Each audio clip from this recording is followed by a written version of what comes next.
ஒரு நிமிஷம் கேளுங்க. மன உளைச்சல்ங்கிறது எல்லாருக்கும் இப்போ ரொம்ப ஜாஸ்தியாக இருக்குது. நாம் நினச்சது நடந்தே தீரணும், நடக்கலைன்னா அது கஷ்டம்ட்டு.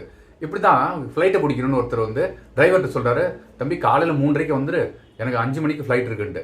அந்த டிரைவர் வந்து 3:30 வராமல் 3:45 வந்தோடனே 15 நிமிஷம் செம்ம டென்ஷன். அப்படி கிளம்புறப்ப கார் வந்து வழியில் பஞ்சர் ஆயிடுது. அப்போ வந்து ஐயோ அந்த காரை எப்படியாவது வித்தாவது தீர்த்தணும் நம்மன்ட்டு அந்த வழியில் இன்னொரு பைக்கில் போனவர் வந்து அழைச்சிட்டு போகிறாரு. போன உடனே அவர் ஏர்போர்ட் சேர்ந்துறாரு, ஃப்ளைட்டையும் ஏறிடுறாரு. அவருக்கு நடந்த சம்பவங்கள் யோசிக்கிறாரு. நீ காலைல நேரமே சரியில்லை நமக்குண்டு.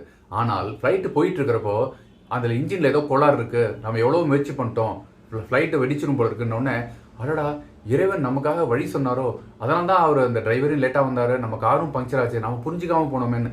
ஆனால் எல்லா நேரத்துலையும் இது சின்ன கதையாக இருந்தாலுமே நாம் நினைக்கிறது நடக்கலைன்னா மன உளைச்சலுக்கு போய்டுறோம் இல்லையா? இதோ ஒரு காரணத்துக்காக தான் அது நடக்குதுன்ட்டு ஆக்கப்பூர்வமாக யோசிச்சுட்டு வாழ்க்கையை முன்னுக்கு கொண்டு போங்களேன். Thank you so much. பாய்.